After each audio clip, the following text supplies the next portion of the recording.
1987 Kawasaki Ninja 750. R, the R's for ARG! Or for racing. Please, if you like any of my content useful, find it useful, like it, please consider a like and subscribe. I really do appreciate it. 1987, things are looking awesome. I love the 80s. This is the successor to the famous bike that was in Top Gun, the GPX 900. This in most markets is known as the GPX 750. More swoopy lines, bunch more juice power, more contemporary 80s styling, big old seat.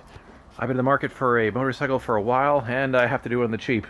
And it's been a lot of junk. With the pandemic going around, you can't get the cheap motorcycles. Nobody's giving them up. You gotta hunt for them. You gotta look for barn finds. You gotta find somebody who's reasonable. Or you just gotta show up and, you know, make a deal and take a chance, which is what I did on this.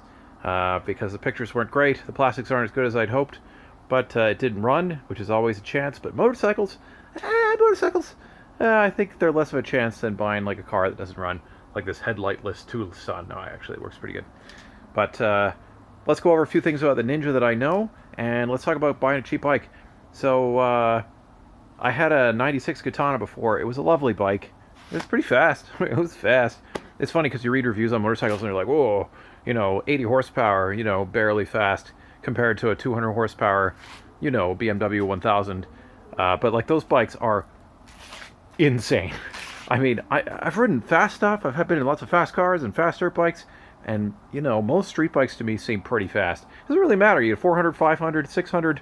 They're pretty fast. This thing, I've ridden it only a little bit. And really at low speed. It has a lot of power. It's got a lot of ticking at low RPM. Not sure why that is. And it doesn't really like running at low RPM. Kind of like the Ducati I had before. The Ducati was real ticky at low RPM. Didn't like that. But once this thing gets up in the revs, you can feel it has a lot of juice.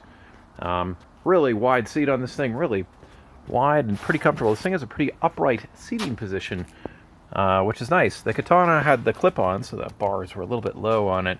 And it gives you that sporty position and keep that weight on the front tire. But not the most comfortable for the old Baccaroonie. This thing is pretty smooth, actually. It's a real nice smooth thing. And I'm liking this more upright thing. You've got lots of RPMs. Apparently this thing would rev to 14,500. I had the valve train for it. But it makes lots of power. This thing's rated at 107 horsepower, which is a friggin' lot. Apparently, whatever it made to the rear wheel, it's still going to be a lot. 440 pounds dry. I think just under 500 pounds wet. It's pretty standard for this class of bike. It's a little bit heavy in the handling. Again, this thing needs some work though.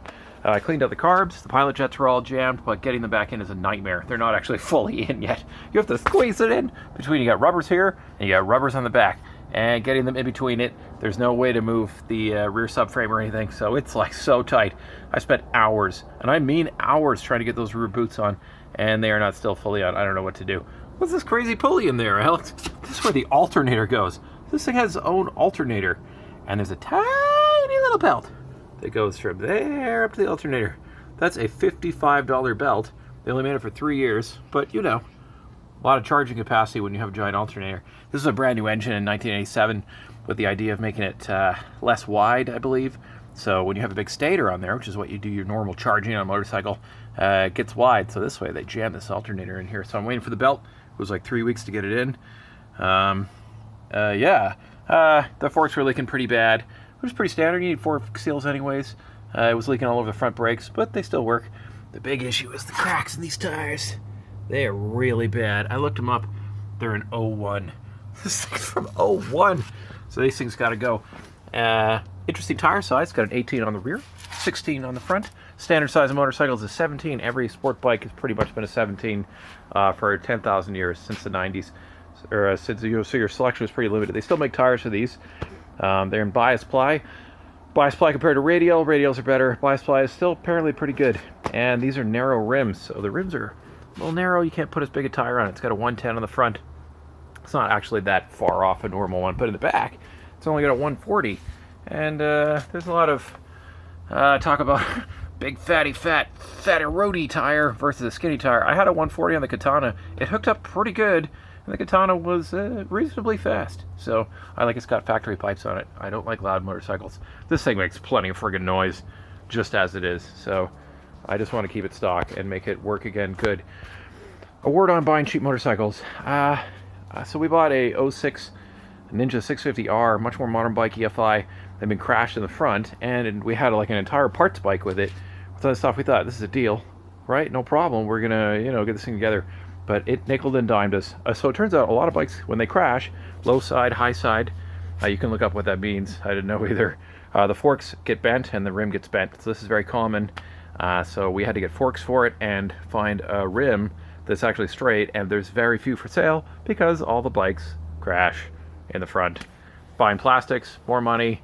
Buying caliper bolts, more money. Buying a muffler, more money. Buying the right seat, more money. On and on and on. That thing has ended up being more expensive than we thought. So this complete bike was a better idea.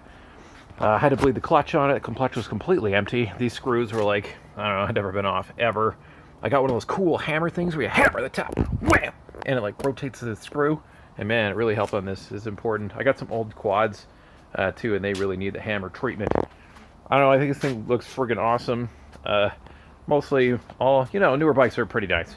That Triumph 3 Triple I have in another review if you want to check it out. The thing was unbelievable. It was very, very light and new compared to this, but this baby's not fixed up fully yet. We gotta fix this plastic. It's got a little bondo. I'm gonna do some plastic welding and repaint that over the winter. And unfortunately, the winter is coming soon here to Alberta. It's only the end of September, and we're coming in deep. I don't know if I'll be able to get this thing done in time. But if you're looking for an older bike, apparently still good parts for these things. They Honda, Suzuki, Yamaha made some really cool sport cruisers in the 80s, like Magnas and stuff. They have big power. Well, a lot of power, still decent brakes. You can get them for a song. And I think fix them up pretty cheap. You can get a pretty nice bike. These things, lots of people get caught up on looks. I think this thing looks awesome, but honestly, when you're on a motorcycle, who cares what it looks like, man? It's friggin' awesome. Motorcycles are awesome. Even going slow, they're awesome. Like, I don't care what it looks like. I mean, it's nice if you got the monies for a new Ducati. But, I don't know. Pretty sweet. Look at this big old tank. Oh, man. So many things to check for on new bikes. I looked up some cool videos. I think Revzilla has a pretty good one. Yeah, check it out. Anyways, you liking 80s bikes? I like 80s bikes. It's the dream, man. My dad had a VFR 750 in the 80s. He took me out when I was a teenager, and it blew my mind. The thing was unbelievable. I was supposed to end up with it, but it never happened. I think my mother decided that it would be dangerous for a teenager to have a VFR 750, perhaps. And since he passed away recently, I've been thinking a lot about him and getting a bike, like he had. I know it's nostalgia hitting you hard, but here we are. It's a dream. It's something like a super duper dream of mine to get this thing, get it legal, get full license, and so I can do motorcycle touring overseas. You want to do that too? I know you want to do that too. You want to get that Klim jacket. Get that Klim jacket that costs 3 times as much as this whole motorcycle. $340 this thing cost. And it took a carb clean, clutch bleed, and $55 belt, and it's actually driving around. It needs tires. $250 for tires, and we need some fork seals, and some brake rebuild, but I don't think it's too far off being a completely safe, legal bike for really not much, and safe. Oh yeah, it needs a new sprocket. Oh yeah, check this out. The sprocket is insanely bad. Look at how worn that is. Look how bad it is. It's so bad. Man, that's like a death trap. So it needs all new sprockets. $100 for an O-ring chain, which is a way better chain than this. This is a non-sealed chain. And new sprockets. Can't wait to get it fully done. Thanks for watching, and let me know your experiences. You like old bikes, you like new bikes, you like bikes, I like bikes. See you in the next one.